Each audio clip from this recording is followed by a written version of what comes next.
So, friends, once again, I welcome you all in my next lecture on solution and colligative properties. So, आज का जो अपना topic है that is completely immiscible liquid, completely immiscible liquid and steam distillation. ये दो topic है। जैसे for example, जैसे इससे पहले जो भी हम लोगों ने एग्जांपल देखा था, they are completely miscible, they form homogeneous solution. आज जो हम लोग देख रहे हैं, ऐसे अगर देखा जाए डायरेक्ट एनसीईआरटी बुक में तो ये नहीं दिया हुआ है, बट इसका एप्लीकेशन आपको अगर याद हो, एक टॉपिक हम लोग ने पढ़ा था steam distillation in separation technique. जब हम लोग प्यूरिफिकेशन ऑफ ऑर्गेनिक कंपाउंड्स पढ़ रहे थे, वहाँ पे हम लोग ने देखा था कि स्टीम डिस्टिलेशन, तो उसका हम लोग थ्योरी यहाँ पे देख रहे हैं कि what is the theory of that steam distillation. जैसे फॉर एग्जांपल सॉल्यूशन आपको बताता क्या क्या हो सकता है। जैसे मान लीजिए mercury plus water, mercury plus water, या तो CH2 प्लस वाटर, या तो aniline plus water. So these are immiscible liquids. अब इसके बारे में देखेंगे हम लोग what is the meaning of this immiscible liquid, और हम लोग यहाँ पे वेपर प्रेशर कैसे लिखते हैं। तो इमिसिबल लिक्विड का मतलब है, देखिए जैसे मान लीजिए एक कंटेनर है अपने पास, दो लिक्विड लिया मैंने, this is one liquid, okay, second liquid we can take, this is the second liquid। तो immiscible का मतलब है there will be two layers, okay, there will be two layers। तो मान लीजिए ए लिक्विड एक ए ले लिया और ये लिक्विड एक बी ले लिया, ये दो लेयर है, दोनों both the liquids will not be completely mixed in each other, they form separate layer in a particular system। तो क्या होगा कि जब हम लोग ऐसे सिस्टम को देखेंगे तो क्या होगा, each layer exerts its own vapor pressure। इसका मतलब है कि एक दूसरे से अफेक्टेड नहीं होगा, मतलब independent of each other. Each layer, तो समझने के लिए आप लिख सकते हो कि यहाँ पे क्या होगा, ईच लेयर जो बन रहा है, ईच लेयर लिक्विड, और लेयर यहाँ पे each liquid exerts its own vapour pressure, एक खुद का वेपर प्रेशर एग्जर्ट करेगा इंडिपेंडेंट ऑफ, बिकॉज ये मिक्सिबल नहीं है तो एक दूसरे से इसको फर्क नहीं पड़ेगा। प्लीज ध्यान रखिएगा, ये सब चीज थ्योरी में पूछे जाते हैं, इंडिपेंडेंट ऑफ अदर। ओके, तो ये चीज अपने को ध्यान में रखना है। And total pressure is sum of the separate vapour pressure of two component in the pure state at a given temperature. इस चीज को हम लोग प्रूव करेंगे, सिर्फ लिख दे रहा हूं मैं यहाँ पे, total pressure, total pressure, total pressure is sum of the separate, okay, because एक दूसरे से फर्क नहीं पड़ेगा तो अलग अलग separate vapour pressure, vapour pressure of two components, components in the pure state, in the pure state at given temperature, at given temperature। तो इस चीज को मैं आपको प्रूव करके बताऊंगा कि ऐसा क्या होता है कि टोटल प्रेशर जब आप यहाँ पे कैलकुलेट कीजिएगा, that total pressure is the summation of vapour pressure of the pure state. अब जैसे मान लीजिए इसका क्या मीनिंग है, हम लोगों ने क्या देखा उसको मैं लिख देता हूं कि यहां पे अगर मुझे PT लिखना है, पीटी इक्वल्स टू क्या हो जाएगा, रॉल्स लॉ अगर यूज करेंगे और you can say Dalton's law use करेंगे तो पीटी इक्वल्स टू पीवी होगा।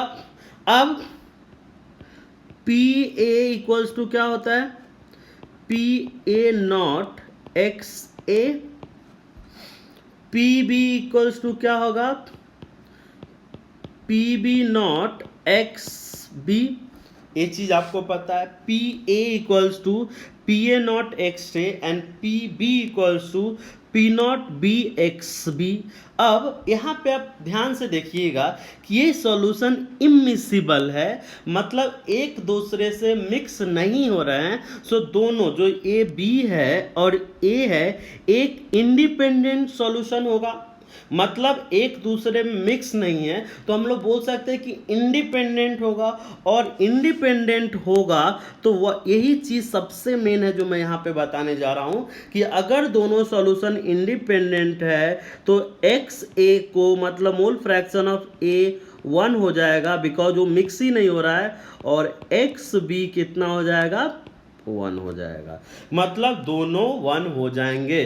तो क्या है, when two liquids are mixed in such a way that they do not mix at all, जब एक दूसरे से मिक्स नहीं होंगे then both liquid constitute two different phase, जो हम लोगों ने ऊपर देखा, hence mole fraction of each liquid in its own phase will be 1, मतलब अगर मिक्स नहीं हो रहा है सो खुद के फेज में मोल फ्रैक्शन क्या हो जाएगा, 1 हो जाएगा। अगर ये 1 हो गया तो what is the final formula, P T equals to P A not X से 1 हो गया है प्लस पी बी नॉट, और यही फाइनल अपने को ध्यान में रखना है। से P T equals to P not P A not into P B. अब एक और, ये तो चीज आपको समझ में आ गया होगा। अब एक और चीज करते हैं हम लोग, तो एज जो ऊपर हम लोग देख रहे हैं that is a vapour, gas में कन्वर्ट हो चुका है, और गैस में कन्वर्ट अगर हो चुका है तो अगर हम लोग using ideal gas equation, ideal gas equation अगर हम लोग यूज करें, आइडियल गैस इक्वेशन अगर यूज करें तो क्या हो जाएगा, जैसे P A not V equals to N A, that is the mole of particular component that is A in the gas phase R into T. तो पी ए नॉट क्या हो जाएगा, this will be N A R T upon V हो जाएगा। उसी तरह से आप पी बी नॉट को क्या लिख सकते हो, N A R T upon V. तो देखिए यहां से एक रिलेशन आ गया, P A not upon P B not equals to N A upon N B.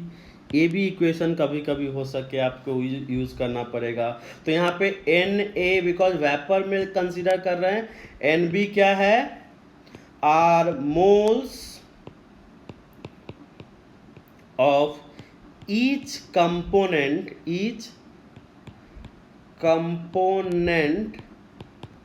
in vapor phase.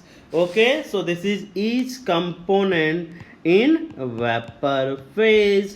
Okay, so ये चीज अपना आ गया। तो अपने को यही ध्यान रखना है कि दोनों सॉल्यूशन इस तरह से है कि एक दूसरे को इन्फ्लुएंस नहीं कर रहा है, इसलिए दोनों में क्या होगा, एक दूसरे का दोनों केस में एक मोल फ्रैक्शन क्या आ जाएगा, 1 आ जाएगा। उस केस में इस रिलेशन से एक और रिलेशन में डिराइव कर सकता हूं मैं, पी ए जो पी ए नॉट है, P A not upon P B not equals to N A मतलब weight of A upon molecular weight of A. उसी तरह से पी बी मतलब weight of B upon molecular weight of B. तो ये अपना equation आ गया। तो ये भी चीज़ मॉलिक्यूलर वेट यहाँ से निकाल सकते हैं। तो ये भी अपने को ध्यान में रखना है। अब बॉइलिंग पॉइंट अपने को देखना है, इंपॉर्टेंट जो अपने को ध्यान में रखना है यहाँ पे कि बॉइलिंग पॉइंट। तो क्या होगा बॉइलिंग पॉइंट, इस चीज को मैं प्रूव करूंगा अभी, सिर्फ लिख लीजिए। तो क्या होगा boiling point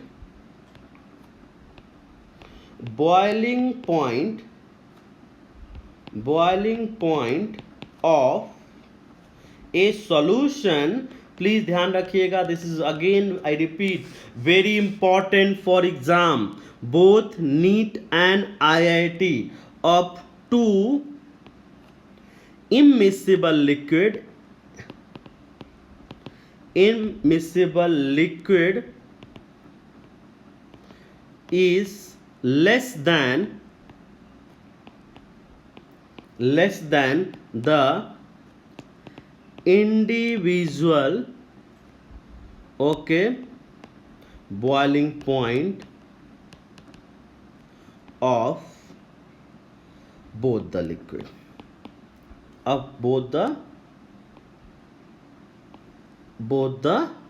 liquid. Okay, this concept is used in steam distillation. This concept is used, मैं बताऊंगा कैसे, used in steam distillation. This concept is used in steam distillation. जैसे फॉर एग्जाम्पल आपको बताता हूँ कैसे ग्राफ अगर मैं प्लॉट करूँ, तो ग्राफ देखिए कैसे प्लॉट होगा और कैसे बॉइलिंग पॉइंट दोनों को फ़र्क होगा। दो कंपोनेंट लिया मैंने, मान लीजिए यहाँ पे एक्स ए इक्वल्स टू 0 और यहाँ पे X B equals to 1। Temperature का प्लॉट करेंगे हम लोग, एक्स बी इक्वल्स टू 1। उसी तरह से यहाँ पे एक्स ए इक्वल्स टू 1 हो जाएगा और एक्स बी इक्वल्स टू 0 हो जाएगा। ओके, तो अगर प्लॉट कीजिएगा यहाँ पे, अगर सिर्फ वेपर देखा, बिकॉज ये पूरा ऊपर चला जाएगा, तो this is the boiling point of A component and this is the boiling point of B component. इस तरह से टी ए मान लीजिए इसका बॉइलिंग पॉइंट है, टी बी इसका बॉइलिंग पॉइंट है। Okay, this is boiling temperature, this is again boiling temperature. Okay, तो ये जो आ रहा है this is the T is the boiling point of solution. तो ये चीज आपको ध्यान कि दोनों से बॉइलिंग पॉइंट क्या होगा, कम होगा। जैसे अगर दोनों को आप मिक्स करते हो इमिसिबल को, तो बॉइलिंग पॉइंट कम हो जाएगा। ये बॉइलिंग पॉइंट क्यों कम हुआ आपको बताता मैं। तो बॉइलिंग पॉइंट अभी हम लोग डिफाइन भी करेंगे थोड़ी देर बाद, बट अभी फिर भी आपको बता देता। बॉइलिंग पॉइंट का मतलब होता है एक ऐसा टेम्परेचर जिस पे कि vapour pressure of solution becomes equals to atmospheric pressure और एक्सटर्नल प्रेशर। आई रिपीट, एक ऐसा टेम्परेचर जिस पे वेपर प्रेशर ऑफ सॉल्यूशन और जो भी सिस्टम है इक्वल्स टू एटमॉस्फेरिक प्रेशर। तो बॉइलिंग पॉइंट कम क्यों हो गया? तो बॉइलिंग पॉइंट कम इसलिए हो गया कि जैसे मान लीजिए कंपोनेंट, फॉर एग्जांपल अगर देखेंगे कंपोनेंट ए, जैसे मान लीजिए ए का कुछ तो बॉइलिंग पॉइंट है, जैसे आप मान लीजिए कि यहाँ पे बॉयल करना है, इस पे किसी को, ये यहाँ पे दो कंपोनेंट मान लीजिए, ये दो कंपोनेंट है, एक दूसरा कंपोनेंट ए कंपोनेंट है, तो इसको बॉयल करना है। तो ये दोनों को मिला के, जैसे PA0 प्लस PB0, ये दोनों मिला के टोटल प्रेशर होगा and this will be equals to the external pressure, this will be equals to the external pressure. तो PA अगर अकेला रहता तो ज्यादा होना पड़ता, या PB अकेला रहता तो उसको ज्यादा होना पड़ता। मतलब दोनों कंबाइंड मिला के एक्सटर्नल प्रेशर के इक्वल होना है, मतलब ज्यादा बॉयल करने की जरूरत नहीं पड़नी चाहिए अपने को, और इसलिए बॉइलिंग पॉइंट क्या होगा, कम होगा। This technique is used in steam distillation, this technique is used in steam distillation. ध्यान रखिएगा, यही टेक्निक हम लोग यूज करते हैं। फिर से मैं एक्सप्लेन कर देता हूं क्या मीनिंग है कि दो लिक्विड है, सॉल्यूशन ए सॉल्यूशन बी, दोनों इमिसिबल है, तो दोनों का प्रेशर कंबाइंड होके एक्सटर्नल प्रेशर के इक्वल होना है। दोनों प्रेशर कंबाइन करके एक्सटर्नल प्रेशर के इक्वल है। तो अगर मान लीजिए, जैसे फॉर एग्जांपल बोलता हूं मैं कि मान लीजिए P A not for example 5 है और पी बी नॉट 10 है, ठीक है। पी ए नॉट 5 है, पी बी नॉट, और एक्सटर्नल प्रेशर कुछ तो 15 फॉर एग्जांपल 15 है। तो अगर एक्सटर्नल प्रेशर 15 है तो इसको 3 टाइम्स होगा तो जाके इक्वल होगा, और ये 10 में से इसको भी अगर मान लो थोड़ा सा और होगा तो जाके इक्वल होगा। बट दोनों को मैंने एक साथ ही लिया तो तुरंत एक्सटर्नल प्रेशर के इक्वल हो जाएगा। तो इसका क्या मतलब है, बॉइलिंग पॉइंट कम हो जाएगा। So this is called as, this technique is used in steam distillation। तो अब थोड़ा सा हम लोग देखेंगे what is the meaning of steam distillation। steam distillation और इसमें हम लोग कैसे यूज करते हैं steam distillation, ओके। और ये टेक्निक यूज करेंगे हम लोग, स्टीम डिस्टिलेशन में टेक्निक यूज होगा। तो क्या होता है, system of two immiscible liquid will boil when the total vapour pressure P is equals to the atmospheric pressure, the boiling point of mixture is thus lower than the either. ये चीज ऊपर हम लोगों ने देखा कि बॉइलिंग पॉइंट क्या हो जाता है, कम हो जाता है। कम क्यों होता है आपको बताया मैंने, कम इसलिए होता है क्योंकि दोनों मिला के एक्सटर्नल प्रेशर के इक्वेट करना है, तो ऑब्वियसली थोड़ा कम ही रखना पड़ेगा। वेपर अगर कम ही गया तो दूसरा वाला कंट्रीब्यूट कर देगा, और दूसरा वाला अगर कंट्रीब्यूट कर देगा तो मेरा कंट्रीब्यूशन थोड़ा कम हो जाएगा तो लो बॉइलिंग पॉइंट से पहले ही बॉयल करने लगेगा। And this technique is used in steam distillation. अब आपको मैं एक्सप्लेन करता कैसे स्टीम डिस्टिलेशन होता है। जैसे मान लीजिए कि अपने पास एक कंटेनर है, okay, and this container has particular liquid, okay।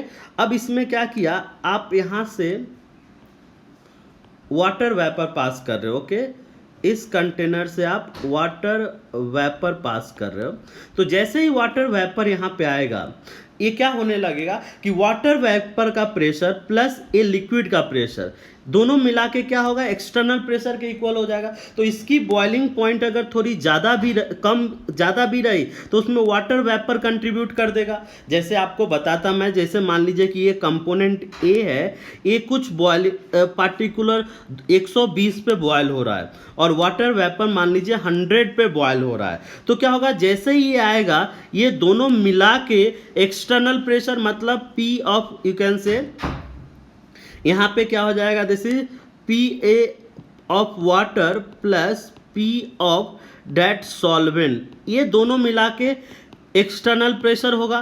तो जैसे ही इसमें वाटर का कंट्रीब्यूशन आ गया, मतलब सॉल्वेंट वाले पार्ट को थोड़ा कम ही कंट्रीब्यूट करना पड़ेगा और थोड़ा कम कंट्रीब्यूट करना पड़ेगा। इसका क्या मतलब है, उसकी बॉइलिंग पॉइंट कम हो जाएगी और यहाँ से फिर बाहर निकलता, यहाँ पे कलेक्ट होके, बिकॉज दोनों इमिसिबल लिक्विड है, तो फाइनली आपको इस तरह का मिलेगा कि दो कंपोनेंट आ गया, एक ए कंपोनेंट आ गया और दूसरा कंपोनेंट ए आ गया, और इसको आप इजीली सेपरेट कर सकते हो। इसमें से एक वाटर होगा और एक ऑर्गेनिक होगा, ओके। तो मान लीजिए ये अगर वो वाटर है और फॉर एग्जांपल ये ऑर्गेनिक है, ओके। तो इस तरह से आप बोल सकते हो, जैसे कि आप ऊपर से ऑर्गेनिक वाले को अलग कर लीजिए या नीचे से वाटर अलग कर लीजिए, इस तरह से सेपरेशन हो जाएगा। तो इस टेक्निक का यूज करते, फॉर एग्जांपल ऑलरेडी हम लोग ने देखा है, that is aniline plus water के मिक्सचर को सेपरेट करने के लिए we use this technique, that is called as steam distillation, okay. तो क्या याद रखेंगे स्टीम डिस्टिलेशन में कि जो सॉल्यूशन होता है below the boiling point boil कर जाता है, बिकॉज इसमें वाटर का भी कंट्रीब्यूशन होता है और इससे अपने को पार्टिकुलर बॉइलिंग पॉइंट अटेंड नहीं करना होता है। और ये किसके लिए करेंगे, for two solution which are immiscible, ध्यान रखिएगा, फॉर टू सॉल्यूशन, तो ये दोनों अगर हम लोग ले, ये दोनों इमिसिबल है, ये चीज़ बहुत इंपॉर्टेंट है। अगर मिसिबल हो गया तो हम लोग सेपरेट नहीं कर पाएंगे, ध्यान रखिएगा, बिकॉज फिर से अपने को दूसरा कोई टेक्निक यूज करना पड़ेगा, तो इसलिए हम लोग उसको नहीं कर सकते हैं। तो क्या ध्यान में रखेंगे, total pressure is independent of relative amount of two liquids. अभी हम लोगों ने देखा, तो यहाँ पे भी लिख लेंगे, जो PT है that is total pressure is independent of relative amount of two liquids. ये चीज़ अपने को ध्यान में रखना कि total pressure is independent of relative amount of two liquids, और इस कारण से क्या हो जाता है कि बॉइलिंग पॉइंट या composition of vapour and distillates will remain constant. और इससे क्या होगा, तो एक और चीज़ ध्यान रखेंगे हम लोग, total pressure is independent of relative amount of two liquids, boiling point and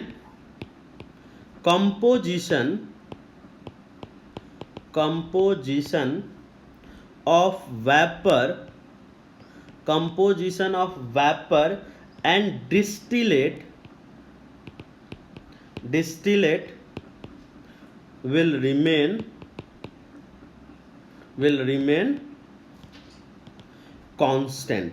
ये ध्यान रखेंगे, will remain constant as long as the layers are present, मतलब जब तक लेयर है, as long as layers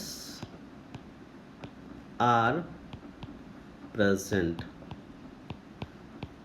okay, तो इसको हम लोग बोलते हैं that immiscible can be separated by this technique. Okay, steam pass करके हम लोग सेपरेट कर सकते हैं, जैसे एनिलीन एंड वाटर। तो अगेन एक बार और मैं रिवाइज कर देता हूँ, आज क्या पढ़े, हो गया अपना टॉपिक। हम लोग ने पढ़ा कि दो इमिसिबल लिक्विड का जो टोटल प्रेशर होता है that is independent of each other. Directly हम लोग दोनों PA0 को, PA0 मतलब एक का और PV0 दूसरे का ऐड कर देते हैं, एक दूसरे से प्रभावित नहीं होता। फिर हम लोगों ने देखा, एक कॉन्सेप्ट देखा, बॉइलिंग पॉइंट।